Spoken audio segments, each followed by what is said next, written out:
நீங்கள் என்ன ஒரு என்ன வந்து வரீங்க? ஏற்கனவே வாழ்க்கை பாகல் பிடிக்கும். ஆனால் எழுத்து கிராக் ஆகி போச்சு. இப்போ நம்ம 3வது கட்டு போட்டோம். இப்போ வழியெல்லாம் ஃபஸ்ட்டு கட்டுக்கு இப்போ வழியெல்லாம் வந்ததில்ல. வழி பரவாயில்ல. இன்னொரு 2 கட்டு போட்டு பார்த்து அப்புறம் விட்டுடலாம். உனக்கு நல்லா இருக்குதுன்னா நீட்டாக இருக்கும், சரியா போய் விட்டுடலாம். ஒன்றும் பிரச்சனை இல்லாமல் கூட்டிச்சு.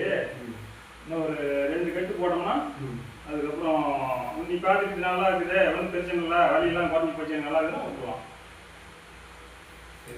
நம்ம அட்ரஸு சேலம் மாவட்டம், ஓமலூர் வட்டம், சேலம் மாவட்டம் போய் தக்காளி கேடு. இந்த இடத்துக்கு வந்துட்டா நம்ம எப்பேற்பட்ட எழுந்து நம்ம கூட வச்சு சரி பண்ணி நாங்கள் அனுப்புவோம். நம்ம யூடியூப்ல இதெல்லாம் போடுறோம், மக்கள் பார்த்துட்டு தான் வராங்க. நிறைய இப்போ தெரியாத எல்லாம் இங்கேயும் போயிட்டு வராங்க. தெரியல இந்த அளவு கட்டு போடுறீங்க அப்படின்ட்டு வராங்க. தைலமெல்லாம்